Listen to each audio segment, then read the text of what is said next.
Thanks for joining us. My name is Ibrahim Sani, and of course, we're looking at the Singapore budget. This is because today, the Finance Minister of Singapore, Lawrence Wong, has unveiled his Valentine budget, 14th of February 2023. The budget, as was presented just now, showcases the ideas of rising costs of living, especially those in the more vulnerable and lower income group in Singapore. Singapore Prime Minister Lee Hsien Loong has hinted of additional incentives, and we can see that coming out from this budget, looking to encourage more Singaporeans to have children, and social support is to be expanded as well following this budget. Of course, joining us all the way from Singapore is Lee Ju Ye. She is the economist at Maybank Investment Banking Group. Lee, let's talk a little bit more about some of the ideas that was presented in the budget. We looked at the FY 2022 budget surplus in tax receipts jump, and this particular budget has also seen that kind of income coming in from there. What can you make from this? Sure. So the jump in government's operating revenue in FY 2022 is reflecting the firm economic recovery as well as the recovery in the labour market. Growth has actually been quite resilient in 2022, rising by 3.6%, and that's thanks to the reopening tailwind. We have seen some of the sectors like accommodation, F&B services, retail benefiting from this reopening. And when we look at the operating revenue, the breakdown is really being driven by corporate income tax, which has already exceeded the government's target, and also personal income tax as well as GST collections. So this very healthy growth in revenue is showing that Singapore's economy has been quite resilient and actually surpassed the revenue expectations that the government had last year when they actually drafted this 2022 budget. We're looking at this report that was presented by Maybank, written by Hak Bin as well as yourself, looking at the Valentine's present, the report was saying. And of course here you highlighted, with Hak Bin, highlighted the net investment returns is supported by MAS transfers to GIC. Looking at net investment returns contribution with the budget at $21.6 billion and the MAS transfer of about $238 billion in excess of reserves to GIC. This is of course for investment management likely supported returns, offsetting the possible income for weaker global outlook. What we're looking at, of course, is the way forward with Temasek and GIC. How do you think Singapore is going to chart itself out of this very turbulent 2023? Sure. So net investment returns contribution, I think the government has been trying to make sure that the additional revenue that they get from that category is stable. So even though MAS in 2022 recorded a loss, they have actually still been able to contribute via the stat board contribution because the government passed a law to ensure that the contribution by MAS will be smooth across the average of the past 3 years. And going forward, I think we are seeing some turbulence in the equity market, and that may slightly affect the returns for GIC and Temasek. So, I mean, that's part of the reason why the government is more focused on ensuring that operating revenue is stable by working on some of the tax measures. Last year, they actually introduced some increase in taxes. So that would actually be the main source for the government's revenue rather than being dependent on this net investment returns contribution, which typically account for around 3% of GDP. Okay, let's move to the central theme of the budget, not just in Singapore, but of course everywhere else across Southeast Asia. Addressing the cost of living concerns is the primary agenda for many governments, including that of Malaysia, for instance. And of course, Budget 2023 in Singapore is no different from that. It has helped on addressing some of the issues on rising inflation concerns. Businesses, of course, is facing rising costs as well, and support for unemployment workers is also there. We're looking at the GST assurance package being topped up to bring it to a total of $8 billion. Do you feel that this kind of support is needed? And of course, the second thing is, do you think that this is enough to address the cost of living or rising cost of living in Singapore? Yeah, sure. So this budget, again, because it's a Valentine's Day present for Singaporeans, and that has really, it was to address the rising cost of living for both households and businesses. The GST assurance package mainly targets the lower income households and the more vulnerable. So that actually helps to offset the hike in GST. In fact, the government did mention that all this cash rebates, the GST vouchers, the USAVE rebates actually offsets almost 10 years of additional GST for the lower income households. But beyond that, I think the government has also implemented several measures to ensure that the lower income workers are taken care of. So if you look at the progressive wage model for Singapore, that has actually been expanded to cover several sectors. So last year, they expanded it to the retail sector. This year, they are going to expand it to the F&B services, the waste management sectors. So this would help raise the income of the lower income sectors. So this can actually help to offset the increase in GST hike for the low income households. For the businesses, the government is also going to extend some of these support measures.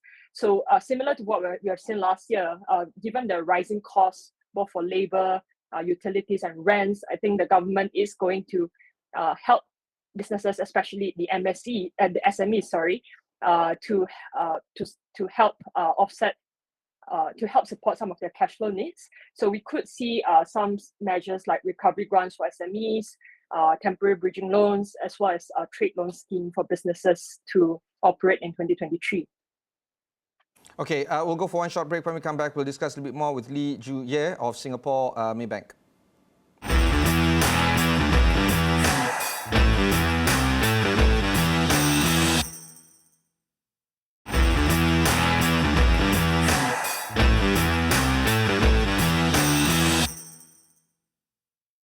Thanks for staying on with us. I have with me on the line, all the way from Singapore, Lee Ju Ye, the Vice President as well as an economist at Maybank Investment Banking Group. Let's look at the macro environment right now with the US blowout on jobs data, the disinflation in the US as well as China's reopening, and of course inflation that is currently happening around the world and in Southeast Asia as well. What does all this mean for the Singapore's economy right now? Sure. So what all this means for Singapore's economy, maybe I would break it down to 3 points. Firstly, on growth, I think we have seen a very resilient US labor market and China's reopening. Both of these factors are definitely positive for Singapore, given that it's a very small and open economy, very export-oriented. So we are actually looking at a half full rather than a half empty economy. We think there's going to be some divergence in the performance of sectors, definitely. Manufacturing, trade, water transport, those sectors may underperform this year because of the slowdown in global trade. But what would help Singapore's economy continue to chug along would really be the tourism as well as the consumer-oriented sectors. So accommodation, F&B services, retail, they will continue to benefit, especially with China's reopening as well, because China tourists account for around 1/5 of Singapore's tourist arrivals. Secondly, the strength in US jobs data means that the Fed is likely going to continue hiking. It's not done yet. We are looking for another 50 bips increase in the Fed rate. And that would translate to Singapore's domestic interest rate staying high. And that means lending rates, mortgage rates for Singapore are going to stay elevated.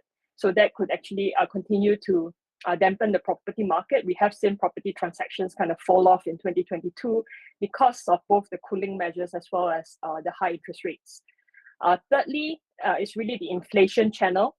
I think China's reopening, while it is positive for growth, it also fends pressures for inflation because China is a major consumer of global oil. So that could push global oil prices up. And Singapore's inflation has been quite sticky.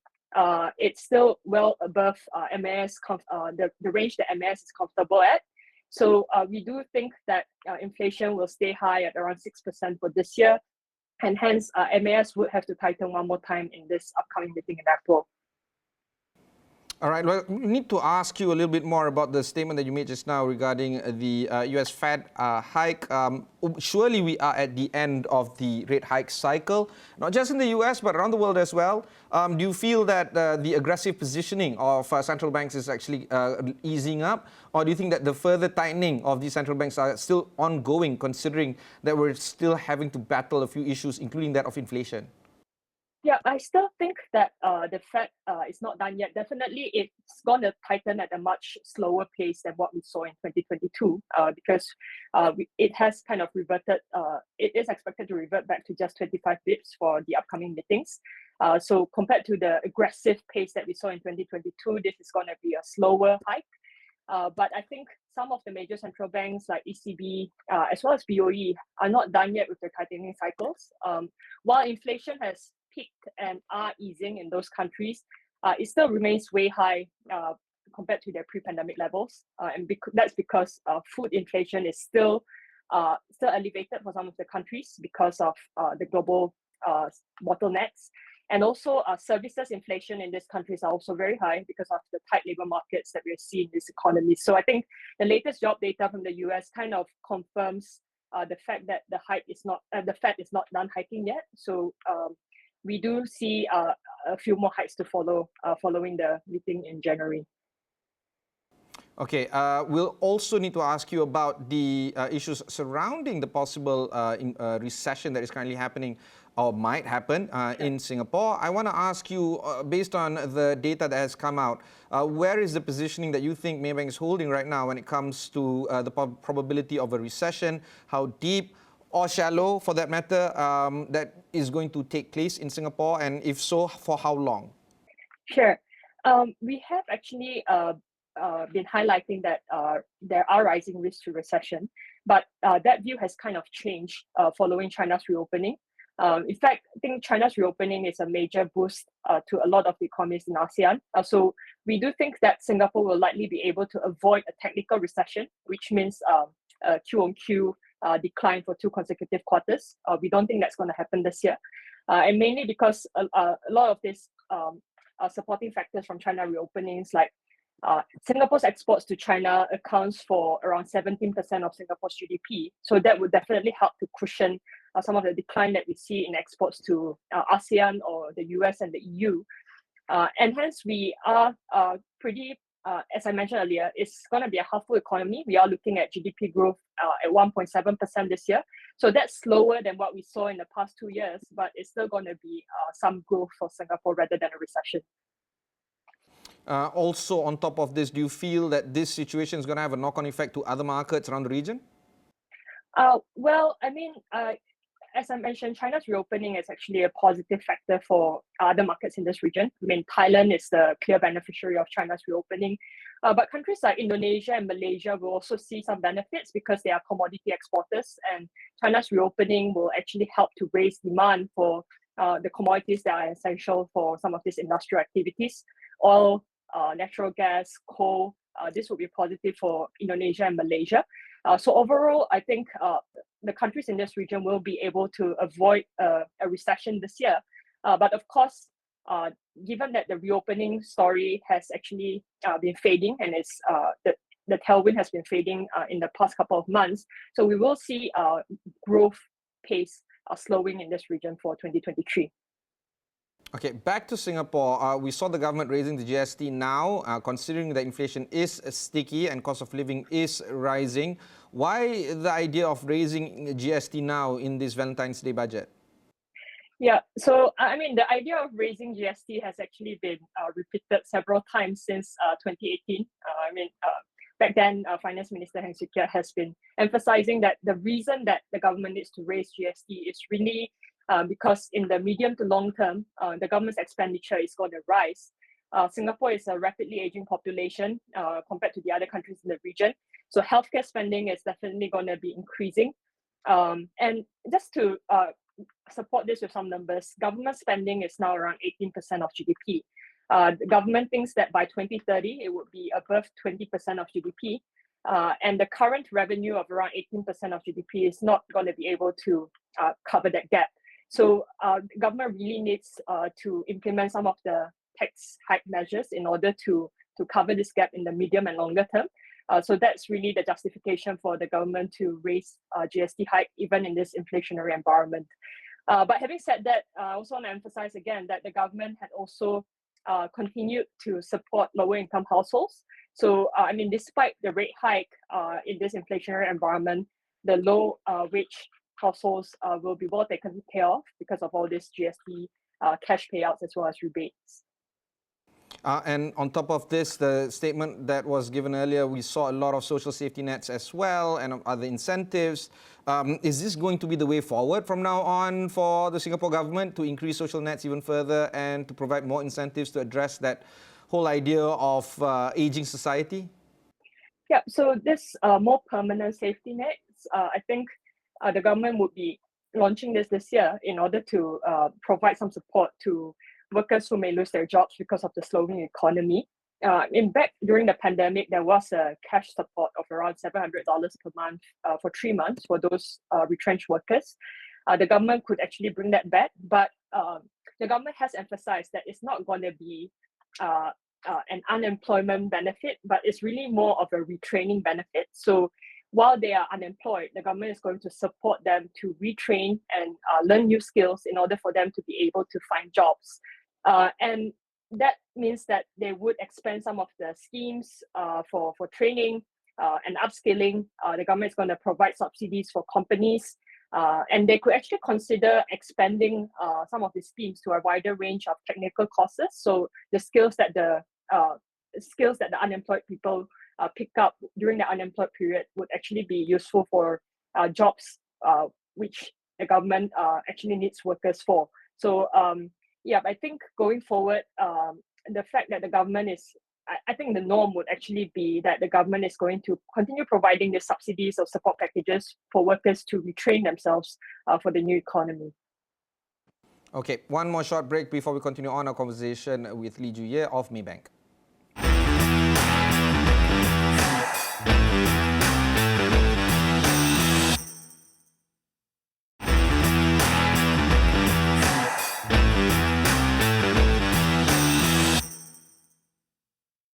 Thanks for staying on with us. I have with me on the line, joining us from Singapore, Lee Ju-ye, the Economist, speaking from Singapore, from Maybank Investment Banking Group, pardon me. This budget presentation is also giving a little bit more focus towards Lawrence Wong. In April last year, Prime Minister Lee said that, quote-unquote, he will decide later when to hand power to, again, quote-unquote, heir apparent Lawrence Wong. Is this one of those times when we can actually see Lawrence rising to the action and perhaps trying to address some of the concerns by investors looking at these so-called power transition between Prime Minister Lee and Lawrence?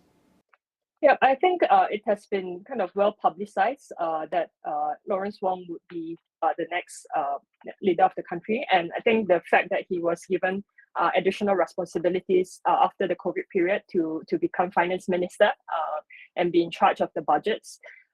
This is a clear sign that there is a leadership transition, and the People's Party have actually been voicing their support towards him. But eventually, most of the policies that are introduced are really not by one person per se, it's really by the party. So we do think that it's going to be a smooth transition. I mean, the next election is going to be held by November 2025. So there are still perhaps 1 or 2 budgets to go before the election. So this is also an opportunity for Finance Minister Lawrence Wong to actually step up to be ready for the next role that he has. Would you consider this to be a risk factor of moderate degree when it comes to power transition, or it's one of those lesser risks? There are many other risks that we need to think about moving forward when it comes to the Singapore economy? Oh, I think this would be low on my list of risks. I think previous transitions of power have been quite smooth, and the process has always been that the person in waiting is actually is allowed to go through this process of doing the finance minister role and introducing some of the policies for the medium and longer term. So I think the transition of power is very low in my list of risks for Singapore.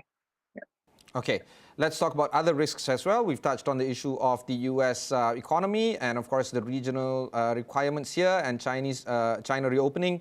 One thing that we haven't spoken of is, of course, the geopolitical tensions, not just between China and Taiwan, of course, but the ongoing conflict in Russia and Ukraine, and perhaps 1 or 2 other potential geopolitical risks that might take place around the world. Do you feel that this is a situation that Singapore is closely monitoring, and how does this impact Singapore, at least for this year? Sure.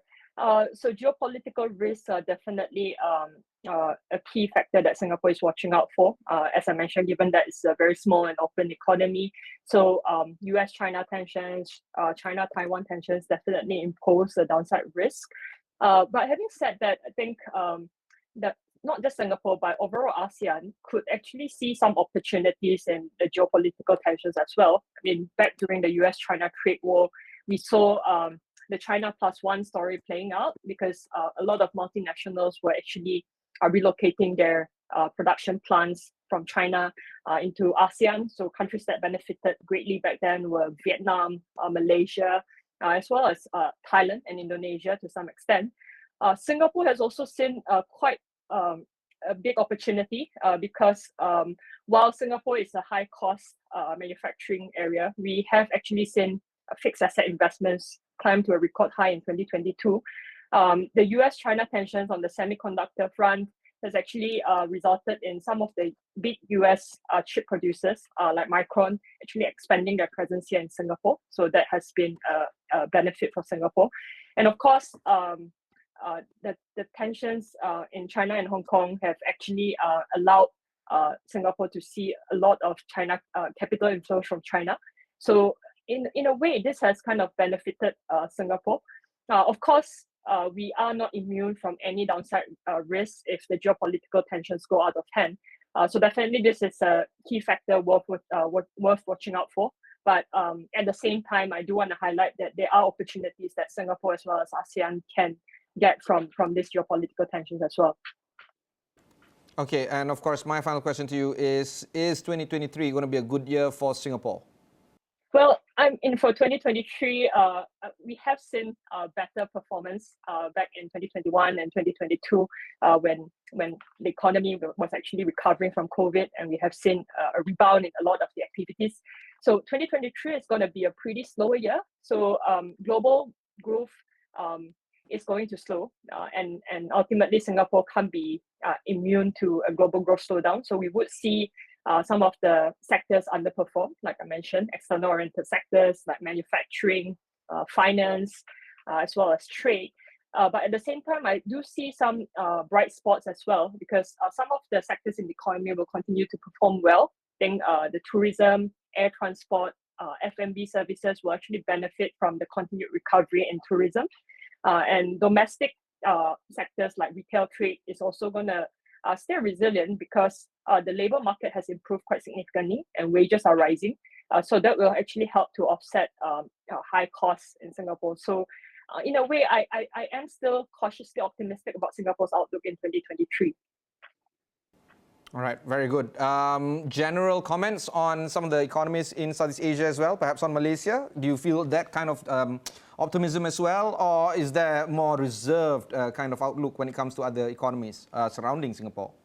Sure. I mean, we think that the outlook for most of the countries here, including Malaysia, have definitely it definitely looks a bit more brighter with China's reopening. As I mentioned, because China is such an essential trading partner as well as a big investor into this ASEAN region. So our outlook for this region is actually less pessimistic than when we were doing our outlook piece for 2023 last year. And really the key factor is China's reopening. A lot of ASEAN's exports to China were declining in 2022, but we are probably going to see a reversal of that. And China accounts for around 20% of total visitor arrivals in this region as well. So given this reopening that we have seen, it is going to benefit the tourism sector as well. And that would ultimately translate to stronger labor markets, higher income growth for a lot of this region. What's your view on the visitation of Malaysia's newly minted Prime Minister, Datuk Seri Anwar Ibrahim, with that of Prime Minister Lee, along with his delegation of ministers signing a bunch of MOUs? Is that a positive news for both countries? Yeah, I think now that there is actually physical meetings between the country's leaders, I think that has actually led to a lot more agreements signed, not just between Prime Minister Anwar and PM Lee Hsien Loong, but also he has been on trips to several countries. So Indonesia has also benefited from some of the agreements that were made, especially as Malaysia agreed to invest in projects like Nusantara.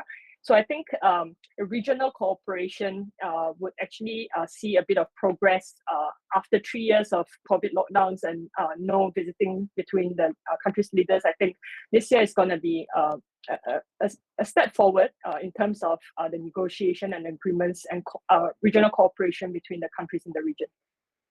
Fantastic. Thank you very much for joining us. That was Lee Ju Ye of Maybank Investment Banking Group joining us from Singapore. Do stay with us because we have plenty of news when it comes to not just the Singapore budget, but Malaysia's upcoming budget on February 24th as well. You can find all these kind of resources on astroawani.com. Thanks very much for joining us. Stay on Astro AWANI.